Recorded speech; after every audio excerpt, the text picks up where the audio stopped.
İkinci qrup onkoloji əlillə danışanda o qədər pis oldum. Mən əsəbimdən səhərə qədər yata bilmədim. İkinci qrup onkoloji xəstə.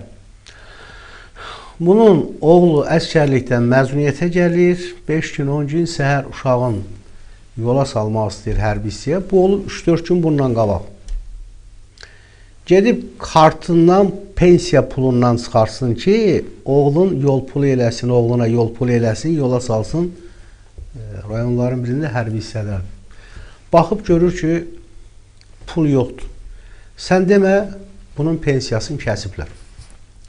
İkinci qrup onkoloji xəstə. Maksimum bu ikinci qrup onkoloji xəstə nə qədər pul ala bilər də? 250-300 manatdır. Maksimum bu qədər alar da. Və siz bilirsiniz ki, onkoloji xəstələrə ayda nə qədər dərman lazımdır. Və buna deyirlər ki, get, təzədən müayinədən keç, ay qardaş, ay bədbəxt, ay Allah evinizi yıxsın. Ay siz də o onkoloji xəstənin gününə düşəsiniz, əziziniz, özünüz. Mən həmənki gün efirə çıxmadım, dedim, mən əsəblərimi saxlaya bilməyəcəm. Belə Allahsızlıq olar, belə imansızlıq olar. Sən ən azından çağırıb buna xəbərdarlıq eləməlisən ki, deməlisən, ay vətəndaş, belə bir problem var, get bu ay müddətində maaşın köçürüləcək, amma sənədləri yığ, topla get.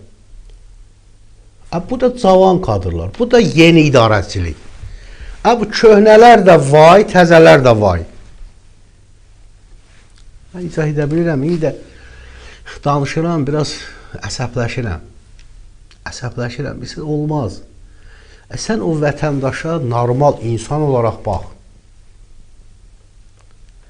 Bu millətin, bu dövlətin övladı, sevimli, qeyrətli bir övladı kimi bax.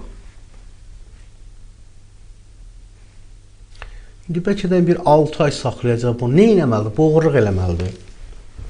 Özü də əskər verib, ən ağır bir yerdə xidmət edir övladı. Bunu Allah götürərmi? Bunu qanunlar götürərmi? Bunu bəndə götürərmi? Bu adam nə eləməlidir?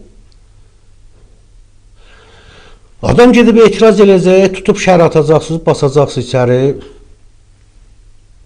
Şikayət eləyirsən, qəbul edən yoxdur.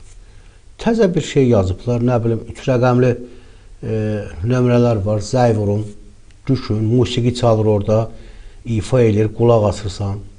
Nə vaxta qədər belə olacaq bu?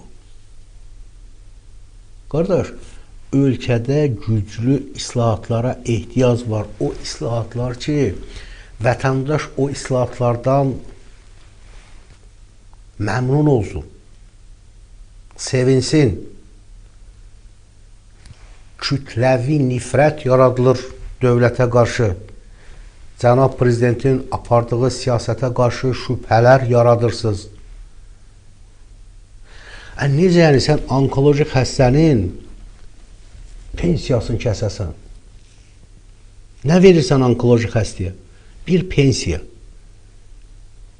Bu arada biz dəfələrlə danışmışıq.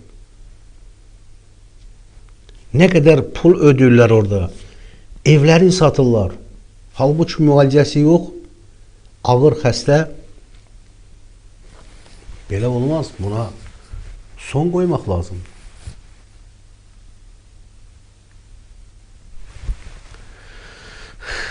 Dostlar, tam səmimi deyirəm, mənə o qədər pis təsir elədi. Mən o gecə əsəbimdən yata bilmədim. Səhərsi də efirə gəlmədim, dedim, əsəbləşə bilərəm.